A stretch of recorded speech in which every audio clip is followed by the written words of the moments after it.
Very nice. I mean, Robbie Krieger would be proud. Rock and roll, man. Van Halen forever and ever. Yes, sir. Hey, how's it going, guys? Everybody, welcome to IoT Coffee Talk. This is like a weird morning. How you guys doing? How you guys doing? Man. Just looking out for balloons in the sky. That's what I've been doing. Oh man. I mean, it all boils down to balloons now, right? I mean, we've come to this. Yes. But it makes I don't know. It makes for a great topic of of all things spying with the Internet of Things. Yeah. I mean, they were not trying. So I was shocked to find out that when I saw the first images of the balloon, I thought hot air balloon size thing, like the stuff you see down in New Mexico for the festival, that sort of thing. But apparently the base that had the equipment in question was like the size of like 3 school buses. Like it was a big thing. Like you had like spies cooking there and making each other breakfast while they were collecting whatever it is that they were doing. That's a full kitchen. Yes. I thought that whole balloon was the size of 3. I didn't know that just the assembly. Yes, that thing is the size of. Well, yeah, no wonder you're not going to shoot that thing down. I mean, that's like the half of the International Space Station coming down. You know what I'm saying? I mean, yeah. Is that really true? That's accurate. It's the size of 3 buses.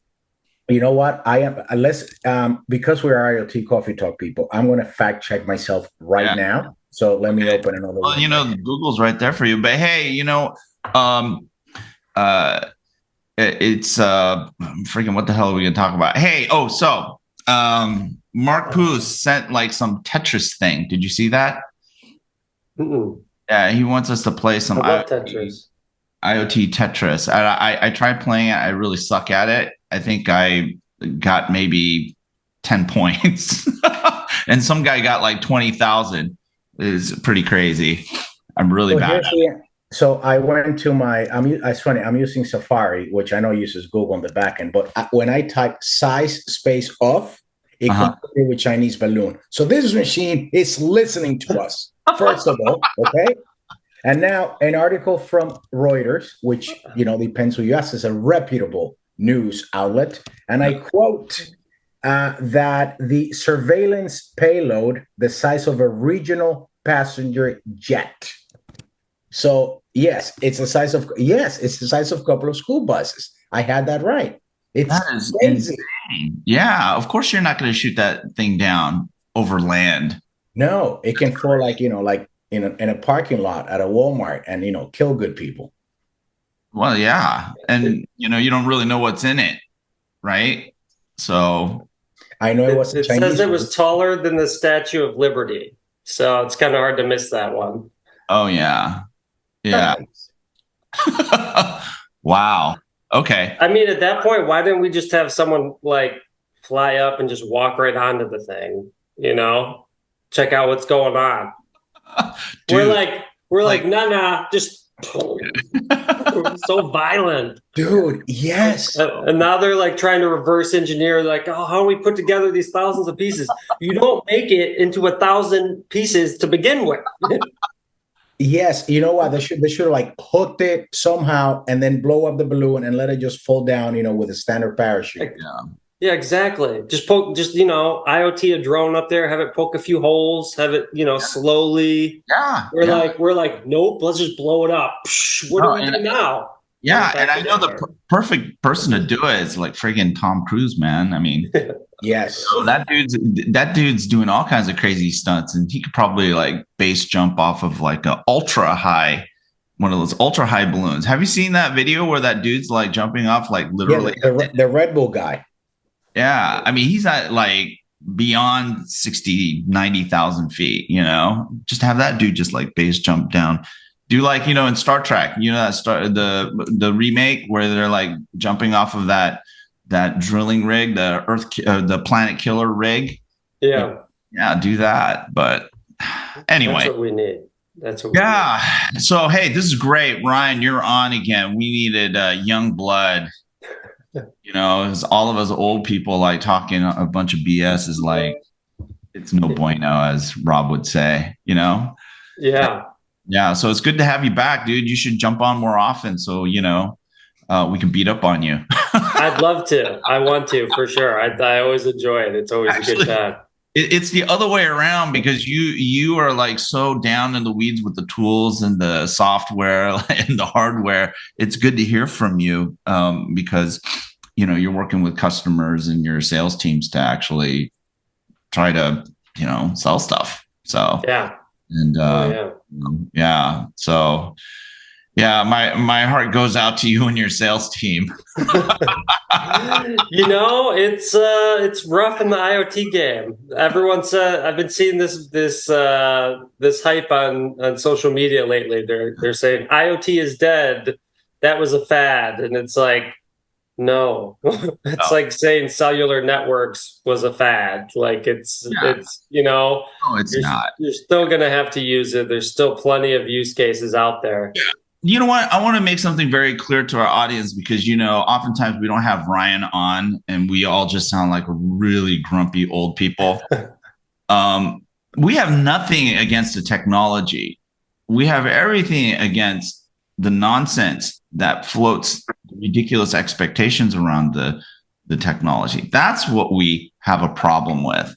And, and it's real. Do you know what I'm saying? And, it's really hard to make a case for, or an argument that hype is actually good. I think what's much more beneficial is if you just can figure out, okay, how can we actually use this technology near term, right? And then step by step, scale out a profitable model for everybody in delivering value to the end market. And that is what has been a complete distraction. And, I get to work with a lot of companies, a lot of brands in the tech industry. And I'll tell you, man, it is a serious problem. And, I'm like one of those analysts who doesn't go in and just like digest what, the CEO says or the XYZ executive says. My lens is on, okay, how realistic is what you're saying vis-a-vis what we, I know and what, my community expert friends like you guys know about the state of the technology, the ability to take technology and then, convert that into an application that is valuable to an enterprise for whatever purpose, So anyways, I've been getting in a lot of those debates and, hey, Rob, when are you going to turn are you at the hotel, your beautiful hotel in Coronado, by the way? Geez, I dropped them off last night. Had dinner with nice. Bill Pugh and because these dudes are over at Distributech this week. Nice. And and we had a really nice dinner in downtown at a place called the Urban Wood that I used to go to all the time when I was living downtown. But hey, Rob, what's up? Okay, well, forget him for the moment. We'll call it hotel Wi-Fi. Yeah. But I think you're right. There's a lot of value to when you're talking to these companies, and when I was selling machine vision or software, whatever it is, I always told them, your business really well. Yeah. I've just seen everyone's business. I've had this type of conversation with 300 different types of manufacturers or X amount of different. So I just know a few more tricks, I'll call them, or a few more like proven unpublished business use cases out there. So being able to just kind of facilitate, okay, explain to me your organization and your high level issues, and then let's talk about the feasibility instead of leading with the technology. A lot of people lead with the technology and are pushing product, right? And I think that's where it gets really messy when you're trying to just force that into maybe something that's not top of mind at that time. Yeah, but so you're right, and I won't defend it, but we have to understand it's very typical because like everyone has a product, everyone has something they're pushing. Compensation drives behavior, coin operator, whatever. But it's something that the good ones learned it the hard way, and very few learn it ahead of time and go like, oh, wait, these people have paved the way. There is a better way. Let me understand the business. Mm-hmm. Because, speaking from experience, the deals that turned out the best for me was when I told the customer, oh, you know what? We don't fit here, man. There's like, no, I will be a waste of time, a waste of money. Let's stay friends. And I explained why I thought that was the case. Yeah. And months later, it's like, dude, we were thinking about it. And then it turned into something because they see you as transparent. They see you as a partner. And when the customer figures out that if you don't add value, you are actually the first person to call that out, and you get out of Dodge, like, they don't forget that. Yeah. The opposite is true. When you sold them that system, and Ryan, to your post yesterday, yes, I can integrate with SAP, but let me not tell you right now what that really means. Yeah. Yes, we can do that. But what they're not finishing the sentence with, it's just going to cost you $30,000 more, and you're going to have to talk to this other partner, and then you're probably going to pay some integration on top of that. So, But you always have to customize. You always have to integrate, and here's the thing, and I really liked your post, Ryan. I love what you're saying, David, because you're absolutely right. Some of the most gangster stuff I've ever done is go in into an RFP process, go and do orals, and tell the client, well, you know what, we're not going to be participating in this bid because we don't believe that your RFP is well done. It doesn't reflect knowledge and due consideration of all the things that you should be really asking. And oftentimes in the RFP process, if we see like, when I saw like gaps in understanding of like the basic stuff, I would put that into the questions. And if we didn't see that kind of come back in subsequent phases of the RFP process, we're out of here. Because there's nothing worse than dealing with a customer has no idea what a good partner looks like, or what the solution should look like. And sometimes it's a great indication of how detached from reality they are. And if they're taking this and scraping it off of, let's say, Google, or they went to Chat GTP and then say, hey, pump out an RFP for me, you will see the mind of the customer. And sometimes what you learn is they don't know what the hell they're talking about. All that means is that a Fortune 500 manufacturer hired a head of sourcing straight out of high school and told them, do this. And the guy's like, okay, I will do it. And then you got the RFP. And for that reason, I'm out.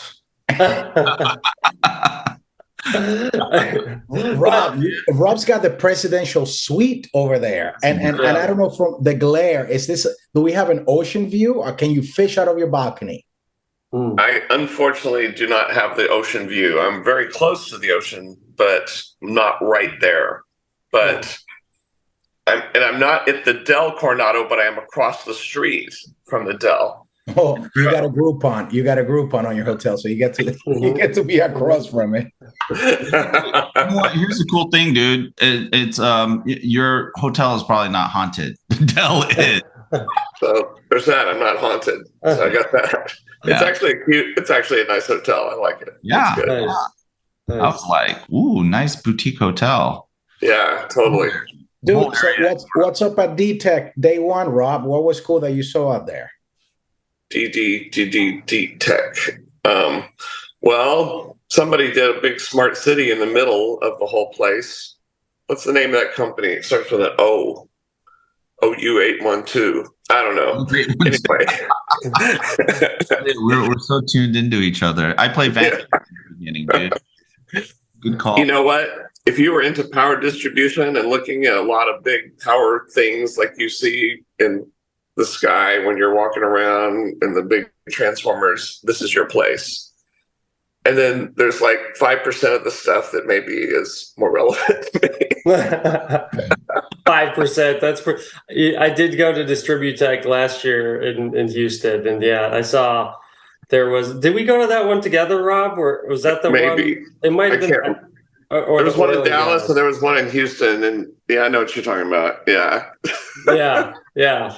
Well, Rob, I thought you were in the market for your own substation for the desalination plant that you're doing in the Puget Sound. So this is your toy store. Yeah. I was putting out RFPs to all these people to build these things. And they told me, get off my lawn. I hate RFPs. I just hate them. I love that video that was put out there about the ridiculousness of RFPs. I know you guys have all seen that on the web. Really? No, I haven't seen it. It's hilarious. It's on the YouTubes. If it was the gist of it, it was, what if every business of every type was forced to do an RFP in your business? I remember seeing that one. You're just like trying to go to the coffee shop, and it's like, well, first I need you to fill this out. Submit your best pricing by this time. Yeah. I remember seeing that video. That one was good. In fact, it should be automatic. Whenever someone sends you an RFP or a request for that, you just shoot that video right back to them and say, watch this video and see how ridiculous you are. There's a good book. I think it's called The Challenge Sale or The Challenger Sale. And it talks about pushing back on that, because typically their supplier wrote the RFP, and then you're playing. They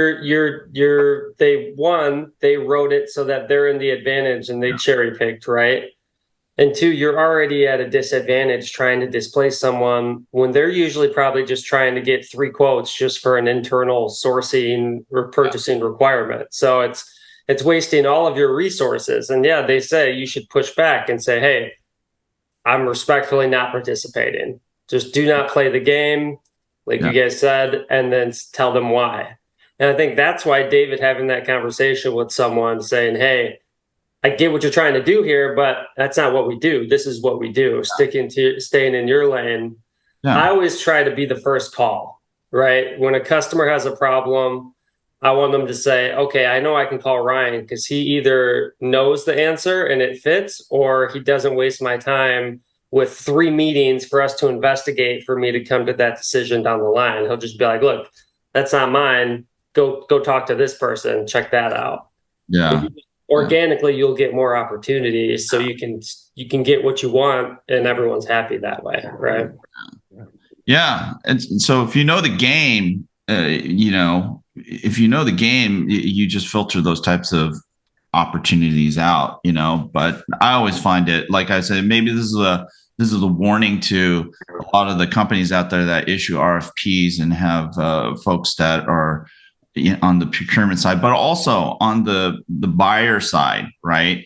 Whether they're the CTO or whatever, their organization, the buying organization, their side, what their competency is. I mean, because that's what I always used to do. Like I said before, you know who you're dealing with by the quality of what they ask for. And if they ask for a bunch of ridiculous crap and it's all like buzzword nonsense, like red flag, why do you want to respond to that?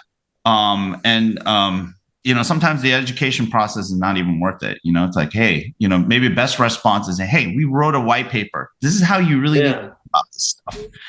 And, all this other crap that you scraped off Google is completely unrealistic. And so why don't you go back to like you were saying, Ryan, to the guy that you already selected and ask them these questions. Yes, exactly. You might change your mind.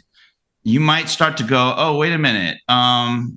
Maybe my preferred vendor actually doesn't know what they're talking about. Exactly. You ask those very pointed, direct questions where you're like, all of this does not add up, right? These are considerations. So I like that strategy. Just respond with a few deep, insightful, it's not a lot of time. It's like, you're not asking yourself. I'm telling you, man, you do not want to sell into trouble. Yeah. Don't sell into trouble. It's just not worth it. It's also, along these lines, if we think, organizationally, see, if I'm sales and I get the RFP, let's just say that I actually know my business and I know my product and I get the gist of the RFP, right? But not everyone is like that. So the part of the problem with the cycle is that sales, nothing against salespeople, by the way, but not every salesperson, manager, director is going to understand how RFPs are put together, right? Yep. So you have to bring in, someone in, to Ryan's point of like wasting people's cycles. But in honor of distribute tech, something that we see in industry, there's only so many OEMs that are making a transformer or a line monitor or an RTU, or, there's only so many of them.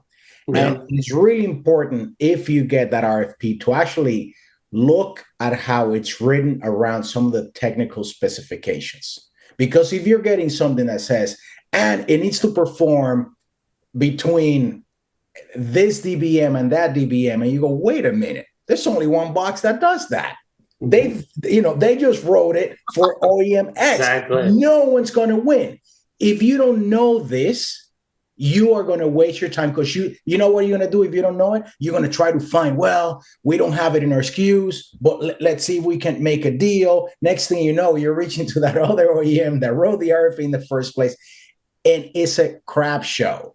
On the flip side, the buyer itself should not be doing this, because if your responsibility is to the greater business, you should be getting, like the best thing for your business in time, not these backroom deals. And we get like, that's how the world works, because, one of the, dirty laundry things is that, how do we make decisions that are going to impact a big company for long term? Well, I'm retiring in 5 years. This thing is a 10-year contract. Yeah. If it blows up, I'll be tan, leathery in Vero Beach.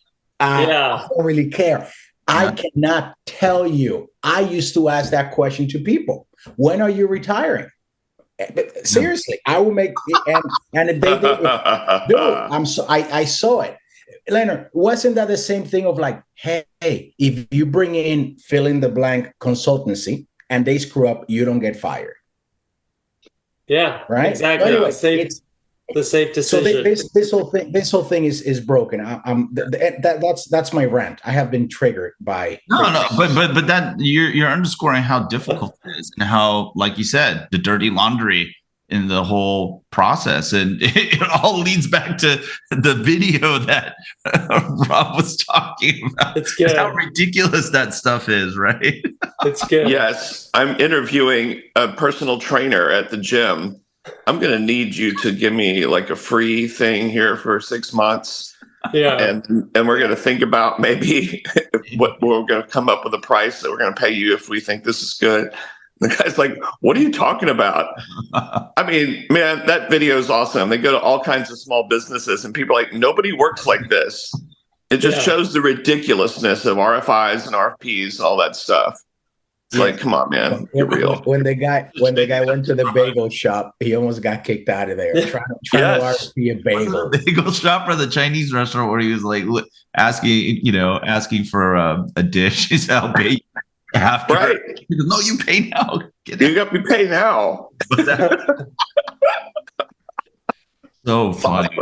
I don't know, man. We all have to build value, because on the opposite side of I gotta tell you that I participated in many exercises of, I have this thing, this widget that I think is gonna just it's gonna be magical for your business, and there was little buy-in, and I would say, you know what? I'll give you one, try for free, no commitment. You don't have to sell anything, right? Because like foot in the door sort of thing. And it took me a while to realize that these widgets, these doohickeys, would just sit in a desk somewhere, not being used, just a paper, because there was no value in the first place, or it wasn't the right person in the organization, or the problem that the widget was solving was not being directly supervised by the person that with the paperweight sort of thing. We just got to build value. I'm going to show you guys the highlight. I'm going to show you the highlight of the show. Are you ready? There it is. ABB. Oh, What? Oh, no way, dude. ABB wins. Nice. ABB wins. Look at how happy it is. That's It's innovative. very happy. Yeah. This is what you get at these shows. That's A little disruptive, dude. dancing robot from ABB. So Stop by the Telit booth. We'll give you free IoT. Yeah. I saw the Telit booth. Actually, it looked like the Telit phone booth. Oh, really? That's pretty small. It's pretty small. That's okay. We're getting big into the telecom phone booth business. They're coming back, actually. Yeah. Basically you had like 5 guys crammed into like a 6 foot by 3 foot booth there, I thought, Rob, our friends at once are slingshotting SIM cards to just, standards in the show. They are slingshotting. Once is kind of there. I'm there with my buddies from Caliper, from Australia, showing these ruggedized, extreme edge data logger things that can be submerged in sewers at 60 degrees Celsius and whatever caustic stuff. And so that's interesting. Saw also other device Roy, guy I know who also previously had a company who's still around that invented stuff. You know the whole deal where you can connect a little device to a power cable and immediately know the current going through it. Right. And it powers the device itself also, and then it's got like LoRa to send data. Those guys were there. They got a new device out where it's like a little small device with an Ethernet port, USB-C, and some little Modbus-y looking port, and you just connect it to anything you already have, and it has LoRa, or it can talk to Sidewalk, or Amazon, or it can flip to satellite. And so it was a little tiny thing. It's kind of cool. It was kind of like, hey, if you need to just quickly IoT enable all kinds of stuff that you just randomly have, and just plug it into this little thing, and then it's going to get you your long range whatever. That was kind of cool. And can you do that at the breaker box or like at individual, electrical components? You can. Yeah, you can do it at the breaker box. Yeah, absolutely. So yeah, that's cool stuff for sure. Lots of people are into, if it's sustainability, we're monitoring power usage. Energy management's a big thing, of course. And within smart cities or smart building management, they're looking at doing sub-metering, right, throughout the building. Who's using too much juice, or are there certain pieces of equipment or appliance that are wasteful? It's also maybe a good way to detect problems, maybe with stuff. When you notice that it's pulling different amounts of current or whatever, maybe it's struggling. Who knows? I'm just making all this stuff up, y'all, but this is how the world works. We make stuff up and maybe it's true. Yeah. I'm looking at it. It looks cool. Innovative. Yeah. I love hardware. I don't know why. I just want one of everything, just in case. I would be the guy at the desk that had the drawer of dead devices. Oh my God. Just in case I need it, There's another little device company. I saw their devices called Urban.io. They're also Australian, and they have little tiny devices that, little sensor devices with built-in LoRa, I think, right in the whole little tiny thing. They had, vibration and temperature and a whole bunch of stuff like that. They were pretty cool. So there's some little nuggets. Do they fit the narrative of Distributech? I don't know, but they were cool. So you also showing my age here. I twitched, Rob, when you said sub-metering. Really? If you are in the smart meter business, you are very interested in sub-metering, right? So instead of having, for you young kids out there, that crappy apartment complex that was your first bachelor pad, I was there. Usually has 1 meter for water, 1 meter for electricity, 1 for gas. So that's what you get, included utilities, because they're doing something to divide it. Now the thing is, see, Ryan is my cool neighbor. He does all the parties with the young people, but Ryan is traveling 6 months out of the year. Should my man Ryan be sharing the same as Lucy upstairs with the 6 kids? That's, electricity all day? Of course not. It's unfair. So sub-metering set out to solve this thing. And the idea was simple. Give each individual unit their own power, water, gas, whatever. Yeah. So magically that problem will go away. Why it never really took off? Because retrofits are really freaking expensive. Right. You need space all of a sudden to install all these meters. Sometimes in your town, the utility, you have one for water, one for gas, one for electricity, and those guys don't even play softball with each other. Forget about coming on site.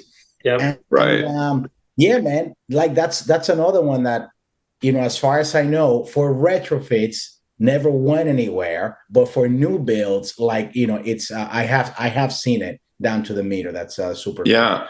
Well, it's pretty cool how you could take these little things to an older building that doesn't have all the broken out stuff for each tenant and just attach them in the breaker box or attach them to whatever appropriate cables or wires. And then you can invent sub-metering, at least for the electricity, for that tenant, and then, you can kind of infer and say, well, here's how much juice this person's using. I remember living in an all bills paid apartment a long time ago in Houston. I paid $300 a month for an 800 square foot, 1-bedroom apartment. Wow. All bills paid. You could crank the AC as cold as you want. They actually had giant water chillers like you normally see on giant buildings, powering the apartment complex. No way. And so, it kind of gets a little toasty down in Texas. And so, that was kind of, I was like, oh my God, $300 a month, all bills paid. Can you imagine that today? Dude, I'm trying to take your $300 and see how far from San Francisco do I have to get out? And I think I might be somewhere in Oregon. Maybe. Yeah. Maybe. Yeah. You might be somewhere near Bakersfield. Yes. And there will not be a structure. I have to bring my tent. Yeah, bring your own. Well, I think when you look at that situation for sub-metering, you think, okay, who's doing the labor and what's the benefit to them? If they're going to get paid either way, what does it matter to the electricity provider or the water provider? And it's not like they have competition at that point, right? Usually you have one choice. So there's a non-competitive, the value goes to the end user, but what do they care? Because you're stuck with them anyways, right? So the market for this was honestly the landlords that own that building, to avoid, to basically mitigate, the abuse. So if someone's running like, hey, you want to run the AC all summer? That's cool. Here you go. Kind of because I think from a business planning perspective, they didn't want to either they didn't want to use increasing utilities to increase your rent, or the other way around, they actually wanted to have that data to say, like, we're paying for people here. Why are we subsidizing it? Yeah. In the business of real estate, let's crank it up. And of course, funny places where this thing did work were the unintended use cases. You know who picked all of them up? Folks who manage a marina. And if you're wealthy like Rob Tiffany and his neighbor Jeff Bezos and those other Microsoft clowns, when you roll into the marina, you want to wash down your boat, and you use a lot of water and power. So the marina guys were doing sub-metering at the dock because now they can tell a guy. Oh, wow! Right, yeah. But then the addressable market went from quadrillions to 75 guys in Puget Sound. Pretty much. Yeah. Pretty much. They picked it up. Yeah. Well, so this is funny. So we've been getting a lot of people wanting to join our LinkedIn managed group, IoT Coffee Talk managed group. And it's funny that we talked about the whole RFP process, and we have a new joining us. from a big Canadian operator who is he's a proposal manager of IoT. But he wants to learn. He lives that life. Send his invitation or his request for joining. They just want to join the group so they can spam us. Can we ask him for we're going to send him an RFP to respond to join the group.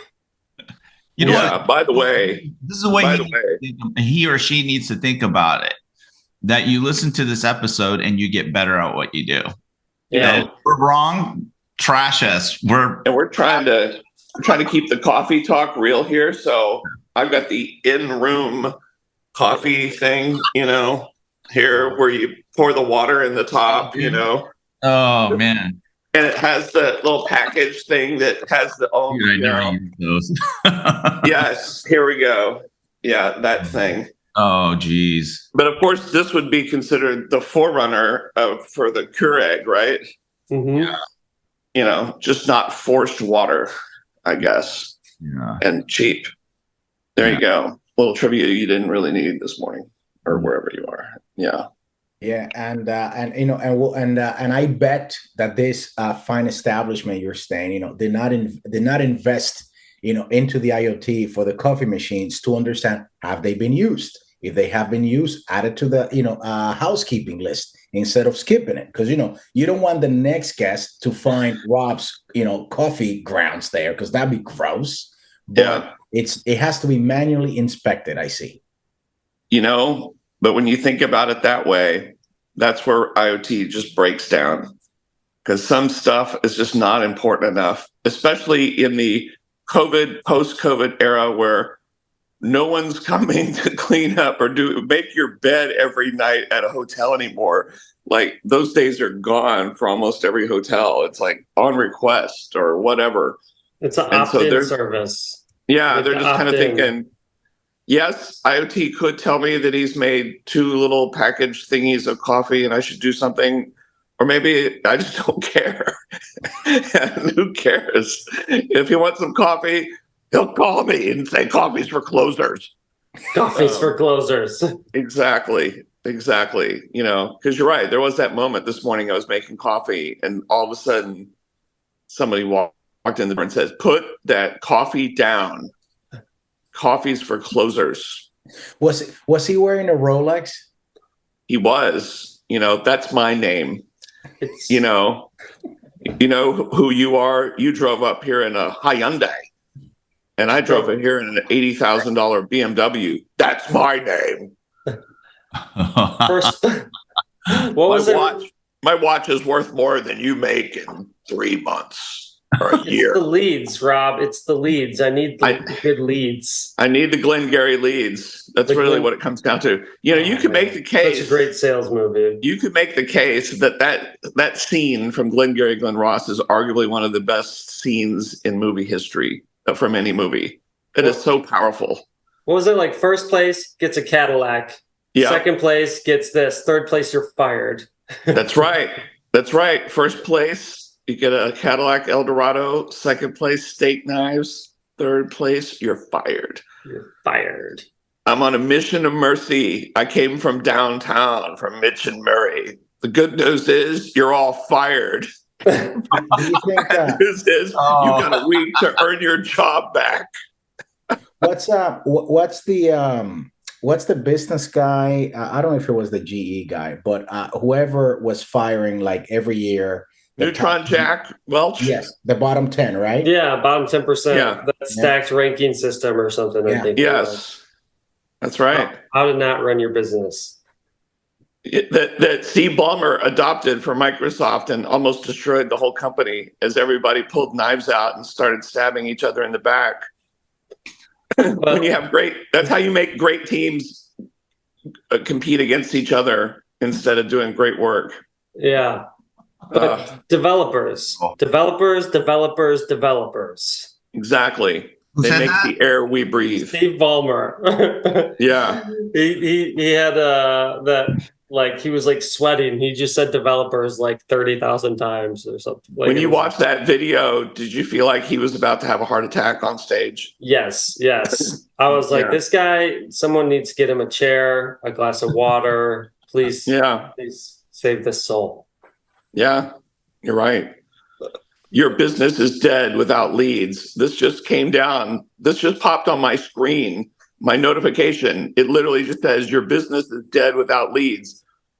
So please tell me that my phone is not listening to us and sending us ads and crap. It's all coincidence. Yeah. Yeah.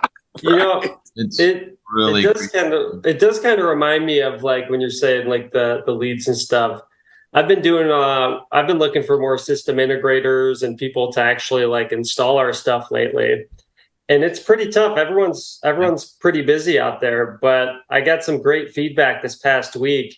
No one's looking to be a channel anymore. So as soon as you start saying channel, they think, okay, that just means I take your product and I have to push it to all of my customers, right? That's kind of a one-way street. But I've never really liked the word channel. I always think of it as partner. And so it's always about learning what they do well, who's their target customers, and then trying to connect them. And then also me being a tool in their toolbox. But I don't think that like you bring us leads, like you're our channel, you report to us. Like, I don't think, especially when everyone's so busy right now, that's not going to work anymore. That's when you use the clever use of two words. I'd like you to be my channel partner. Oh, you take the two. You just IoT them together is what you're saying. All of a sudden, they think that you're actually their friend and that it's a two-way street.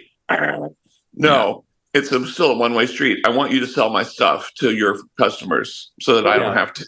I think here's the successful ones of and Ryan, I really I see you with this, with this comment of channel, one-way street, but I think there's a bunch of them that could be done well. You have a lot of great hardware OEMs out there that are targeting, an industry, and they're fine. They're fine and dandy, as the great comedian used to say.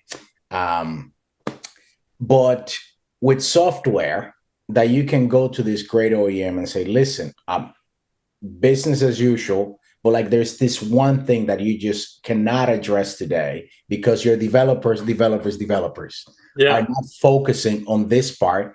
And this is what I do.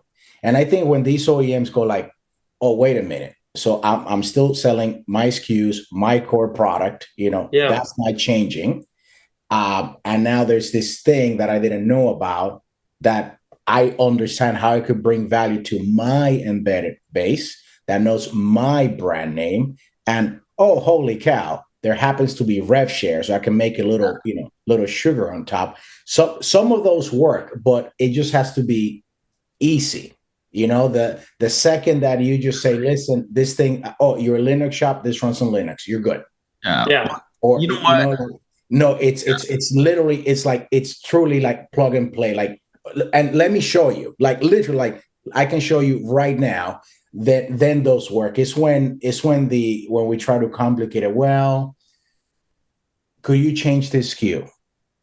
Or, can we get you into the lab for integration? And listen, we're not interested if you're not going to do this minimum volume. Then it's just like, that's when you go, you know what? I'm too busy for this crap, and good luck. Well, here's the thing. This is what really is the difference between a channel partner and a customer? And I think this is the delusion with this whole ecosystem bullshit that this Kool-Aid everyone's been drinking, where, we have to co-create and we have to blah, blah, blah, X, Y, Z. And then, so what happens, when you're going to market, one of the first steps you have is like getting your ecosystem together, right? Whatever the hell that means. What that ends up being is, let's get as many logos on our partnership page as possible. But here's the sad reality, and I think a lot of the ecosystem guys out there know this. Basically what it is trying to have a customer referral or a qual sheet without actually having any business behind it, because what I've noticed is oftentimes people that claim to have a partner, especially in the early days and even toward the end of let's say a dying service that they're putting out there, there's no business behind it, but you see a huge crap ton of all these people that are partners, right? And it's like, okay, but how many customers do you have? And well, half of those splitting the revenue on what is actually a pretty thin business, Yeah. You don't know how committed they are to those solutions, right? It could have died. Like if you're not getting top of mind and mind share, right, that could be one of X amount of solutions at these larger companies that, oh, you know what? We tried that for a bit. We didn't get traction. Yeah. They don't understand why. So they put it on the shelf for later, right? And so now you have all of these people where you're kind of like, okay, what is that doing for us? Like, what are we accomplishing? So sometimes, these partners, these logos on the page are the outcome of a contract that you signed to resell each other's stuff. That's it. And there's nothing else behind it. And there's not going to be any business behind it. Yeah. I mean, there are just in case, in case I can pull paper and paperclip it together and give it to you. So we just need to ask better questions. Okay, they're your partner. Great. How are you partnering? Just tell me. Right. Yeah. But, on the flip side of that coin, you have guys like, the SAPs, the Oracles, the AWSs of the world that do have partners, they have partner programs and they're pretty legit, right? I mean, you have like all of the big SIs, consulting firms that are doing, whether it's Deloitte, IBM, or Accenture, et cetera, all the Indian SI firms, they have business, right? But, for everyone else that is smaller scale, it almost becomes comical, right? But what you're really dealing with at that level is probably a much more narrow scope in the overall value chain from, let's say, technology to products to customer. And to go and say that you have an ecosystem where you have all these partners that you're slapping onto a logo page is like how I mean. But here's the good look. If we go to the bottom of the scale, so here's the thing: if we go to the let's pick a public cloud provider partner page. Any program, doesn't matter, and we sort to the smallest ones. Here's the reality: if I am an enterprise customer of that cloud provider, and I see that there's like 5 of these partners doing 3 things that allegedly could bring me value, I'm making the decision based on compatibility. Like that's the thing. So I might find value in that because the big cloud provider is saying, hey, the thing that these people do is integrate. And if you use this service, it works. If you use that, Azure Stack or Lambda or whatever. The greenhouse stack. Yes, there's value there because it will work. Yeah. Well, yeah, and I think a lot of the folks that are in the channel, right? When we look at it from a whole extended value chain perspective, those are the guys that should probably, especially if you're a smaller player, focus on a smaller number of vendors that you work with, tool suppliers, whatever, but calling them like partners, like, man, taking that model, that definition, and applying it to your business may not exactly be the right thing because you just simply don't have scale. I think Ryan gave us the answer when he said that if there's let's call it whatever we want. But if there's that third party that thought of Ryan, this dude is gonna know. And that person who's thinking about that person thinks of Ryan as a partner. And it doesn't matter what the commercials are or what the logo, like that's a partner. Like that's the same person that's going to put Ryan in touch with someone else. That's what you want. But yes, there's tech behind it, but that's the relationship. Ryan's a knowledgeable guy.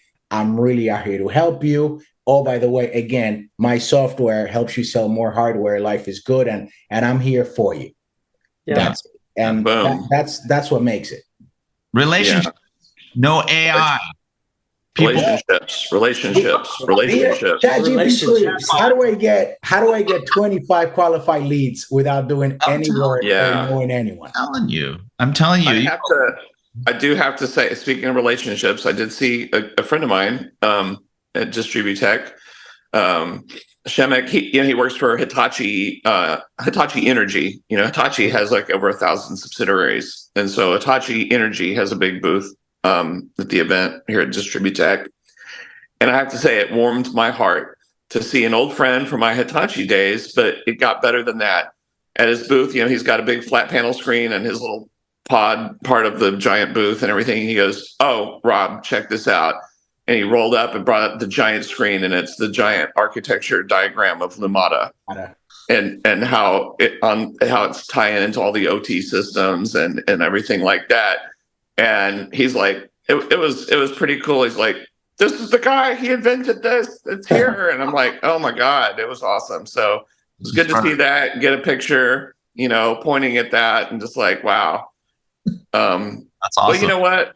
There's not a lot of times in life where you have a big moment where you created something big, and so it was heartwarming, to say the least. It was great stuff for sure. Next time I see you, Rob, I'm going to tell you about all the multiple times I bastardized that architecture to the extent of my imagination.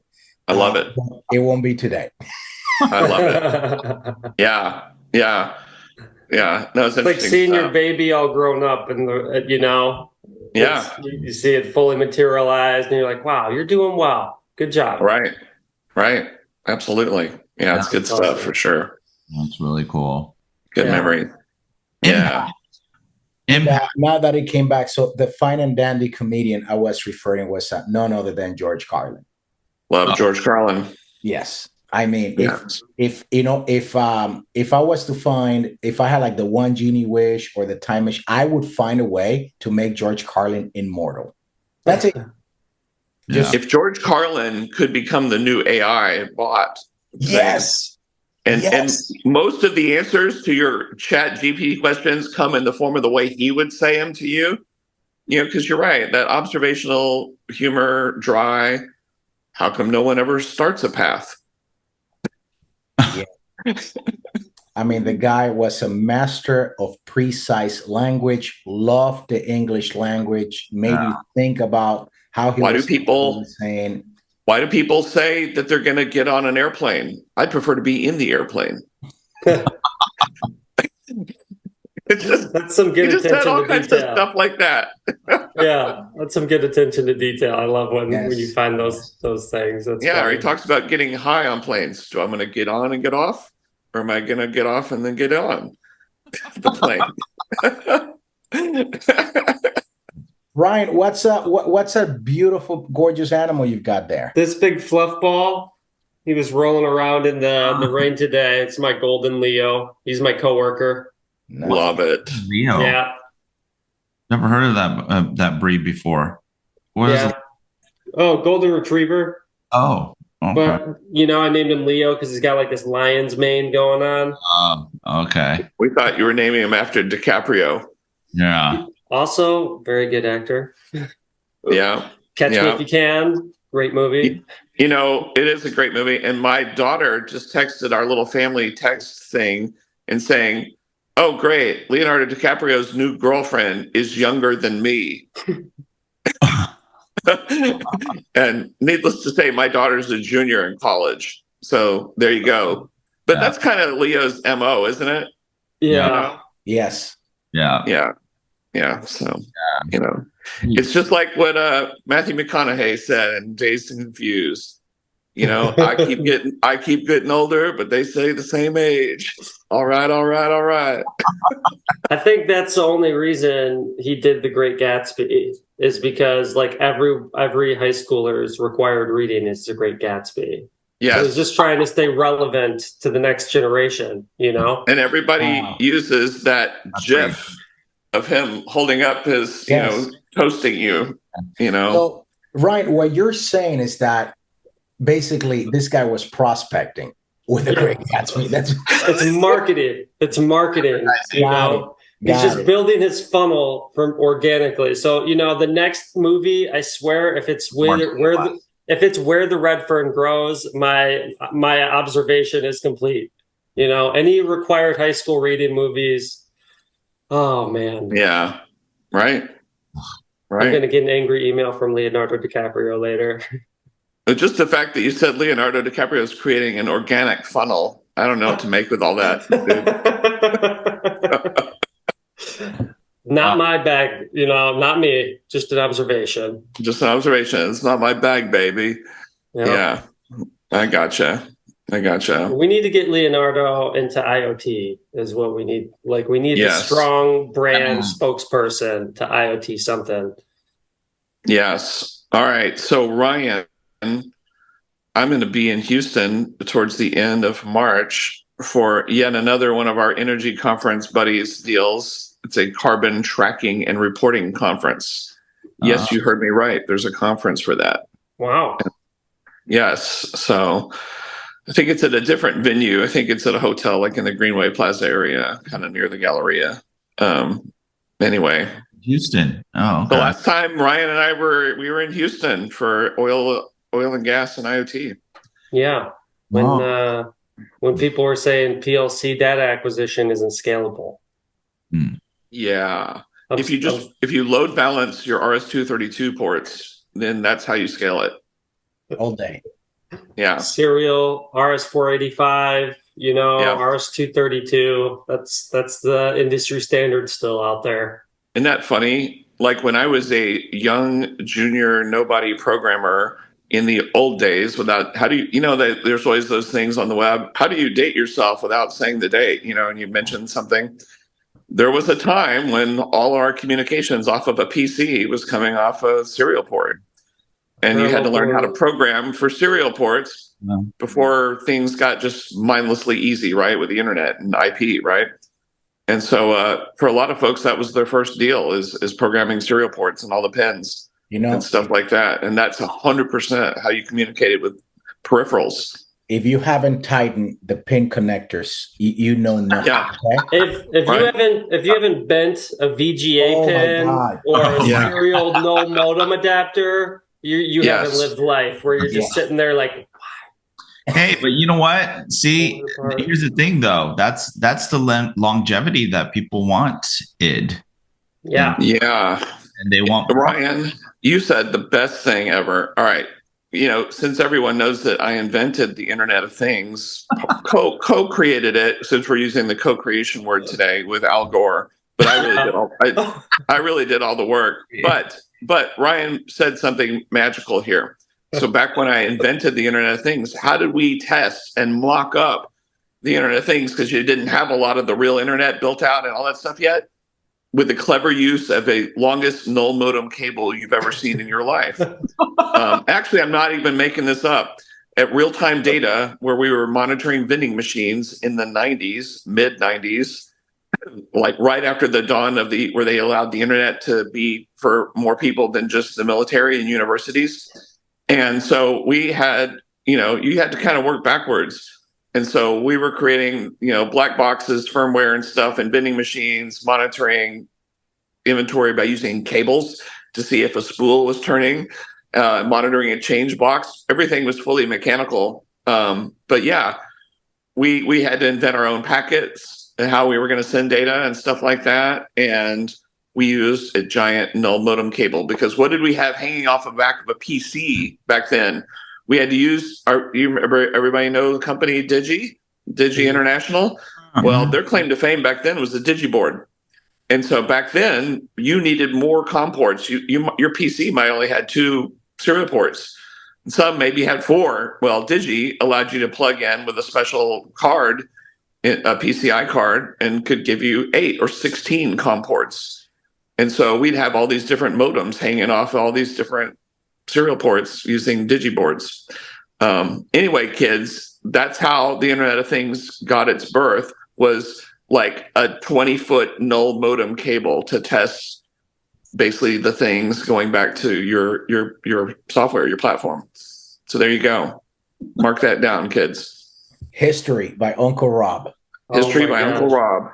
I'm looking. Amazon has one of those PCI cards, and it has 1, 2, 3, 4, 5, 6, 7, 8 just serial cables coming off of it. I'm like, no, I don't want to Yeah. manage that. Well, and think about how hard it was back then. So, hey, kids, do you remember something called interrupts, IRQ, DMA, UART? IRQ8 is floppy. I'm pretty And sure. so, yeah. And so prior to the magic of Windows 95, which was when the first operating system to handle all that for you magically, you had to know about all that stuff and you had to set those things, because before that you had DOS and Windows, plain old Windows, which, well, a lot of people don't realize Windows was actually a DOS program to create the illusion of the Mac or something. But yeah, you had to know all that. And so you were setting all those settings on your PC, you know, and in your auto exec bat and config sys and stuff like that to make it work. And so Digi made a lot of that hard stuff possible, which was great for us back then. But then, yeah, when you got Windows 95 and plug and play and a lot of things came along, the OS finally started handling a lot of that complicated Software stuff. design, software defined. Boom. Yeah. Boom. Yep. Early days, right? So, hey, something from the Wall Street Journal: SoftBank loses $5.9 billion in the latest quarter. Isn't that crazy? That's a lot of money to lose in a quarter, let alone a whole year or your whole life. Wow. Yeah. So if anyone asks you, well, you know, why do you think hype is not a good thing? $5.9 billion. I mean, you know, if you want evidence, I mean, geez, come on. Yeah. I cannot count that high, so I'm going to stick to Rob's $300 apartment from many years ago. I'm comfortable with that amount of money. Do you realize how good we would have it if we could have a $300 all bills paid 800 square foot apartment today? and as a baller, I would have two side by side, son. $600. Take my money. You might even drill a hole or saw through the wall to have adjoining, you know, and it would just be this penthouse type crazy thing. Yes. We could live forever if we only had to pay $300 a month and all bills paid. Mm-hmm. $1 million. Our career choices could be radically different.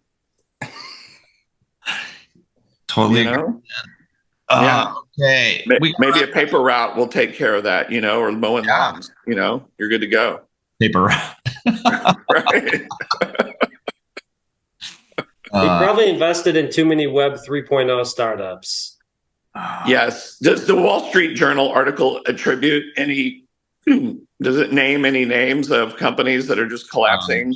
No, it just says tech funds, tech route. Here's the biggest problem. You call it tech. And when you look at most of the company, you know, and so he was either fooled or he's fooling other people by calling these things tech companies. Just like WeWork? Yeah. WeWork a tech company? They actually mentioned WeWork as one of the failed investments for them in this other article I'm reading. Yes. It's a perfect example. Yeah. But, you know, it's that whole narrative. Everybody needs to become a tech company. Everyone's going to become a tech company. And it's like saying every business that operates off a server or has computers is a tech company now. And like, try finding a business that doesn't. Yes. You know, like plumbers, you see a plumber walking around with an iPhone, you know, using the cloud. Like, where do we draw the line here? Yeah. And then, you know, what was one of the things he did? Like the robotic pizza shop or whatever. Pizza. I mean, that's pretty cool. But Ryan, hold on. But are we talking about residential or commercial plumber? Because if my man is hooking up the chill tower for my data center, he is a tech company plumber. You know, there's a lot of industrial plumbers, there's industrial welders, I'll give you that. Yeah, okay. there's you can be an industrial tech. Yeah. But okay, maybe it's a poor example. But even like baking, you can have an industrialized baking, right? Yeah. It's too much hype. Everything's a tech company. When your kids have a lemonade stand outside on the sidewalk, how can we make that into a tech company? Oh, with a little, you know, like iPhone doohickey thing. Yeah. The square payment option, you know. Yes, Then right. they got the big Apple IoT. Like, there's probably I'm sure you could go on Amazon. There's probably $1,000 Keurig premium lemonade maker. Yeah, you're right. And they have a level monitor, knowing how much lemonade is still in there. Mm-hmm. Yeah, and facial recognition to make sure that you're of the age to buy a lemonade, on the street. that's right. Yeah. Boom. We're going to revolutionize lemonade stands right here, right now. I need a sensor to determine the acidity, because I don't want any kind of liability for teeth enamel later on. Like, I'm not selling lemonade that's too acidic. I don't want that potential class action lawsuit later from the neighborhood. And so that people understand the cloud, we will extend a non-functional, Ethernet cable to a helium balloon that says "not spying on you" above the lemonade. Legit. Oh my God. Transparency. We value your privacy. Hey, yeah, we really value your privacy. The lemonade balloon. Hey, feels like all the hyperscale cloud players, they're losing money like crazy these days, aren't they? What? Their stocks are dropping. All the who cares about the stock price? Yeah. I mean, they're still growing. The growth is slowing, and they're fudging the financials, extending. Well, Amazon had their first loss in years just recently. Yeah, that's a whole business. I mean, AWS is still doing okay. But yeah, I mean, their retail business is looking pretty gnarly. They lost in North America. They lost money in. They're losing money in Europe, I think, and Asia as well. So Yeah, I mean, COVID was a grand experiment on societal things and human nature, and we saw what happened. Everybody got cooped up and started buying stuff like crazy on Amazon, and everybody was doing remote work and anything having to do with that. Buying PCs skyrocketed, and then as soon as it's over, everything's falling back down to earth. And now we have layoffs everywhere. Yeah. I think the bright spot is a lot of these companies that would have never IoT'd, they were finally forced to, and now they're starting to see the value, and they're like, so this is what we've been neglecting for the last 10 years. I guess this does work. Yeah. All those 10 years when we were telling Ryan that he doesn't know what he's talking about. Maybe he was right after all. Yeah. I literally would get phone calls. I was bugging, and in my prior role, I was selling IoT and sensor. So I would literally, when the pandemic hit, I was getting phone calls like, "Hey, you remember that thing, that IoT thing that you were telling me about the other? Yeah, we're going to need you to come in and tell us more about that now. I'm hearing these buzzwords in my meetings." I'm like, yeah, we need one of those lights out factories like Elon has. Can you build that for us, please? Just give me a big check. Yeah. We got it covered. That's awesome. There you go. The hardest part, talking to them. Yeah. I got Jet.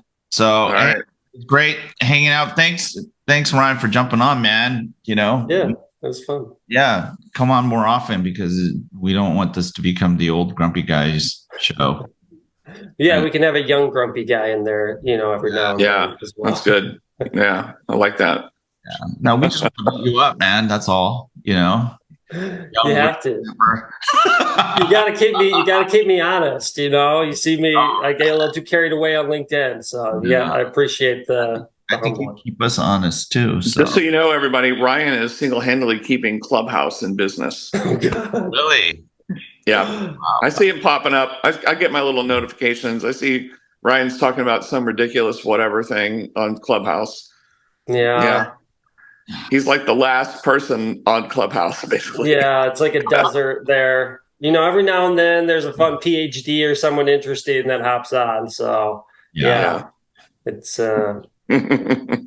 it's not the best. Failed social experiment. All right, guys. So hey, to all our IoT Coffee Talk listeners and viewers, thanks for chiming in or tuning in. And remember, do not invest based on anything we've said, because we are just completely doing this for fun, and we are just being silly. And remember, to like, subscribe, repost, do all that stuff. Ring the bell, and subscribe to www.iotcoffeetalk.com. No money. No money. Yeah. No money. And speaking of money, remember we are doing this out of the goodness of our hearts and just in the spirit of sharing knowledge and experience. And if you enjoy our programming, please support Elevate Our Kids at www.elevateourkids.org. We're trying to do the right thing and help bridge the digital divide for kids K through 12 and underserved communities. And we would definitely like to see more donations from folks in helping address this big ESG issue. So if you're real about ESG, especially the S part, then check out Elevate Our Kids and consider donating through the course of the year. And we are out. We'll see you guys. Stay safe. All right. Yeah. Bye. Bye.